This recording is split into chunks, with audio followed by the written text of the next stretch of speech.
রঙিন শহর একটি শব্দটি আমাদের অনেকেরই কাছেই পরিচিত। রঙিন শহর বলতে এমন কোনো শহরকে বোঝানো হয় যে শহরের বিল্ডিং, রাস্তাঘাট এবং দেয়ালগুলোতে বিভিন্ন ধরনের রং ব্যবহার করা হয়। এমনকি কিছু কিছু ক্ষেত্রে শহরের সীমান্তে থাকা নৌকাগুলোর রং বেরঙের হয়। এই রং বেরঙের শহরগুলো এতটাই মনোমুগ্ধকর যে প্রতি বছর বিশ্বের বিভিন্ন প্রান্ত থেকে বিভিন্ন পর্যটকরা এসে এই রং বেরঙের শহর ভিড় জমান। পৃথিবীর বিভিন্ন দেশে এরকম অসংখ্য রঙিন শহর রয়েছে। চলুন তাহলে জেনে নেওয়া যাক পৃথিবীর এমন কিছু বিখ্যাত রঙিন শহর সম্পর্কে।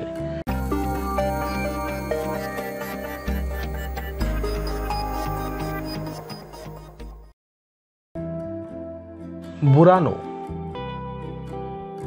বুরানো ইতালিতে অবস্থিত একটি ছোট্ট দ্বীপপুঞ্জ বা শহর। এই শহরটি মূলত 4টি দ্বীপ দ্বারা গঠিত। এই দ্বীপের সকল ঘরবাড়ি নানান রঙে সজ্জিত। এই শহরের বসবাসকারী মূলত মাছ ধরে জীবিকা নির্বাহ করে। শীতকালে ঘন কুয়াশা থাকার কারণে পূর্বে জেলেদের জন্য এই শহরের বাড়িগুলোকে আলাদাভাবে চেনা খুব কষ্টকর হয়ে পড়ত। তাই নিজেদের বাড়িগুলোকে আলাদাভাবে চেনার জন্য জেলেরা তাদের বাড়িগুলোকে নানান রঙে সজ্জিত করার সিদ্ধান্ত নেয়। ধারণা করা হয় যে এইভাবেই বুরানোতে ঘরবাড়িগুলো নানান রঙে সজ্জিত করার প্রথা চালু হয়েছে। তবে বর্তমানে যদি কেউ এই শহরে নিজেদের বাড়ি রং করাতে চায় তাহলে তাকে অবশ্যই সরকারের অনুমতি নিতে হবে। এমনকি কোন বাড়িতে কোন রং করা হবে সেটিও সরকার কর্তৃক জানানো হয়। অপরূপ সুন্দর এই বুরানো শহরটি দেখার জন্য প্রতি বছর লাখ লাখ পর্যটক ইতালিতে আসেন। নিহাভন। নিহাভন ডেনমার্কের রাজধানী কোপেনহেগেনে অবস্থিত একটি মনোমুগ্ধকর রঙিন শহর। নিহাভন শহরের ঘরবাড়িগুলো 1700 শতকে তৈরি করা হয়েছিল। বর্তমানে এই শহরে অধিকাংশ ঘরবাড়িগুলোকে বিভিন্ন খাবার, হোটেল এবং ক্যাফেতে পরিণত করা হয়েছে। এই শহরে যতগুলো ঘরবাড়ি আছে তার মধ্যে থেকে সবচেয়ে পুরনো বাড়িটি হলো 9 নম্বর বাড়ি। এই 9 নম্বর বাড়িটি 1681 সালে তৈরি করা হয়েছিল এবং এই বাড়িটি আজও তার পূর্ববর্তী রূপেই রয়েছে। এছাড়া একসময় এই শহরের 67 নম্বর বাড়িতে বিখ্যাত লেখক হ্যান্স ক্রিস্টিয়ান অ্যান্ডারসন থাকতেন বলে জানা যায়। এই শহরের সবচেয়ে আকর্ষণীয় দৃশ্যটি হলো জলপথের দুই পাশে অবস্থিত অসংখ্য রঙিন ঘরবাড়ি। সেফসাওরান। সেফসাওরান হলো মরক্কোর উত্তর পশ্চিমে অবস্থিত একটি ছোট্ট রঙিন শহর। এই শহরটি রিফ পর্বতের উপর অবস্থিত। জনপ্রিয় এই রঙিন শহরটি অন্য সব রঙিন শহরগুলোর চেয়ে একটু আলাদা, কারণ এই শহরের প্রতিটি ঘরবাড়ি নীল এবং সাদা বর্ণের। শুধুমাত্র ঘরবাড়িগুলোই নয়, এই শহরের রাস্তাগুলো নীল এবং সাদা রং দিয়ে সজ্জিত। এই শহরটি সর্বপ্রথম 1471 সালে আবিষ্কৃত হয়। এই শহরটিকে রঙিন শহরে পরিণত করার পেছনে বিশেষ ভূমিকা রয়েছে এই শহরে বসবাস করা ইহুদি সম্প্রদায়ের। ইহুদিরা নীল রঙকে আকাশ এবং স্বর্গের প্রতীক মনে করে। এই আধ্যাত্মিক চেতনাকে ধরে রাখতে 1930 সালে সর্বপ্রথম ইহুদিরা এই শহরটিকে নীল রং করে। ইহুদিদের এই ঐতিহ্য এবং ইতিহাসকে অক্ষুণ্ণ রাখতে এখনও তারা বাড়িঘরে নীল রং ব্যবহার করে। অপরূপ সুন্দর এই নীল রঙের ছোট্ট শহরটি বর্তমানে 40,000-এর বেশি মানুষ বসবাস করে। পাশাপাশি নিয়মিত পর্যটকদের ভ্রমণ তো আছেই। যোধপুর। ভারতের রাজস্থান রাজ্যের দ্বিতীয় বৃহত্তম শহর হলো যোধপুর। এই শহরটি নীল শহর বা দ্য ব্লু স্কাই নামে অধিক পরিচিত, কেননা যোধপুরের অধিকাংশ ঘরবাড়ি নীল রং দ্বারা সজ্জিত। ধারণা করা হয় পূর্বে উচ্চ বর্ণের হিন্দু ব্রাহ্মণ পুরোহিতরা নিজেদের বাড়িগুলোকে অন্য সকলের বাড়ি থেকে আলাদা করার জন্য নিজেদের বাড়িগুলোকে নীল করার শুরু করে। পরবর্তীতে অন্যান্যরা এই পদ্ধতি অনুসরণ করে।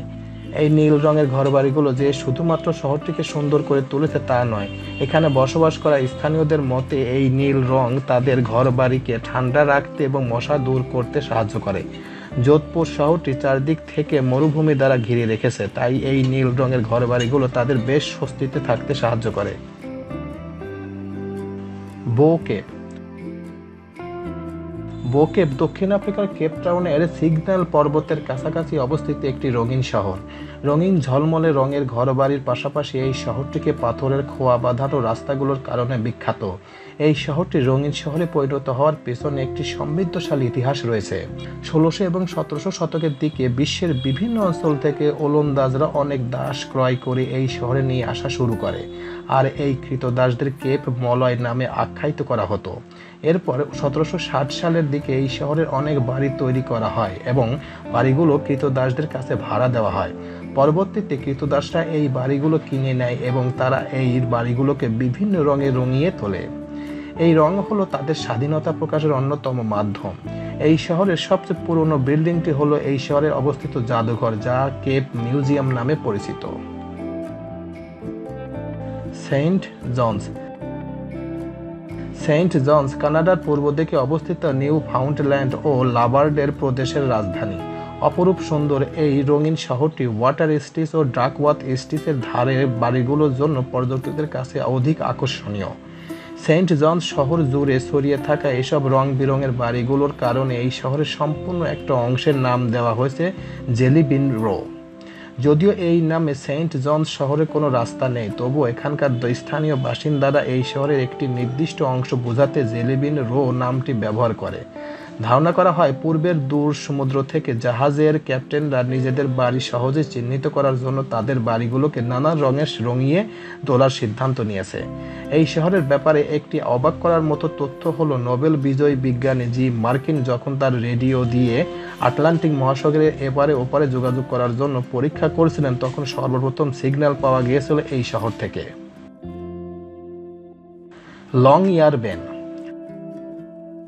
লংইয়ারবেন পৃথিবীর সর্ব উত্তরে অবস্থিত একটি রঙিন শহর। তবে রঙিন শহর হলেও বছরের অধিকাংশ সময় এই শহরটিকে রঙিন দেখা যায় না, কারণ উত্তর গোলার্ধে অবস্থিত হওয়ায় এই শহরে প্রায় সারা বছর জুড়েই তুষার থাকে।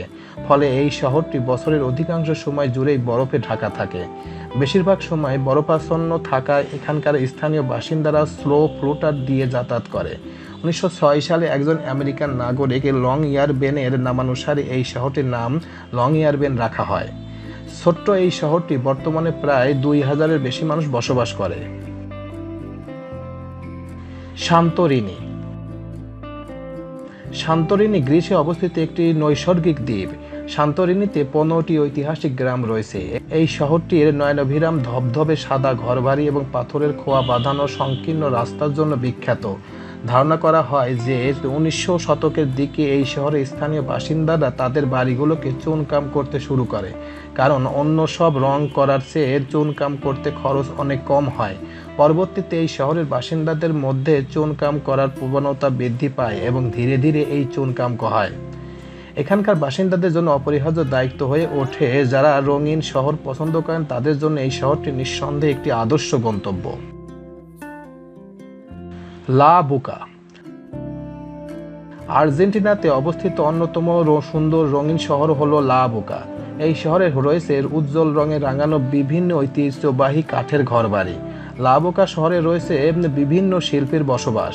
এই শিল্পীরা বিভিন্ন ধরনের শিল্পকলা প্রদর্শনীতে শহরের রঙিন ঘরবাড়িগুলোকে প্রদর্শনী ব্যাকগ্রাউন্ড হিসেবে ব্যবহার করেন। এছাড়া এই শহরের অন্যতম আকর্ষণ হলো টাং নাচ। লা বুকা শহরে প্রায় সব জায়গাতে টাং ড্যান্সদের দেখতে পাওয়া যায়। উজ্জ্বল রঙে রাঙানো ছবির মতো এই শহরটি পৃথিবীর সকল পর্যটকদের জন্য এক বিশেষ আকর্ষণ। Willem stand. উইলেম স্ট্যান্ড হলো কুরসাও দেশের রাজধানী। এটি একটি ওয়ার্ল্ড হেরিটেজ শহর।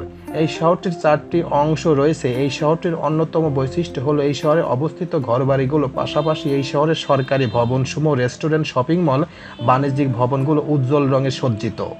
এই শহরে রঙিন শহরে পরিণত হওয়ার পেছনে একটি অদ্ভুত কারণ রয়েছে। বলা হয় যে 9ম শতকের দিকে এই শহরের গভর্নর জেনারেল আলবার্ট কিককার্ট প্রচণ্ড মাইগ্রেন এর ব্যথায় ভুগতে থাকেন। সেই সময় তিনি বুঝতে পারেন যে শহরে অবস্থিত ধবধবে সাদা বাড়িগুলোতে সূর্যের আলো প্রতিফলিত হওয়ার কারণে তার এই অসুবিধা দেখা দিচ্ছে। পরবর্তীতে তিনি আদেশ দেন যে শহরের সবগুলো বাড়ি, ঘর এবং দালানগুলোকে সাদা ব্যতীত অন্য যে কোনো রঙে উজ্জ্বল করিয়ে রঙিয়ে তোলা হোক। সেই থেকে এই শহরটি রঙিন শহর হওয়ার তকমা লাভ করে। এই ছিল পৃথিবীর সব নয়নাভিরাম রঙিন শহরগুলোর ঐতিহ্যবাহী সব বিষয়। এই রঙিন শহরগুলোর মধ্যে যদি কোনো শহর সম্পর্কে আপনি আগে থেকে জেনে থাকেন অথবা আপনার জানা কোনো শহরটি আমাদের তালিকায় অন্তর্ভুক্ত করা হয়নি, তা আমাদের অবশ্যই কমেন্ট করে জানান। প্রিয় ভিউয়ার্স, আমার এই তথ্য এবং ভিডিওটি যদি আপনাদের কাছে একটুখানি ভালো লেগে থাকে তাহলে অবশ্যই লাইক, কমেন্ট, শেয়ার করবেন এই ভিডিওটি। আর যারা এখন আমার এই চ্যানেলটি সাবস্ক্রাইব করেন নাই তারা দ্রুত আমার এই চ্যানেলটি সাবস্ক্রাইব করে ফেলবেন। তো আজকে এই পর্যন্তই। সবাইকে ধন্যবাদ জানিয়ে এখানেই শেষ করছি। আল্লাহ হাফেজ।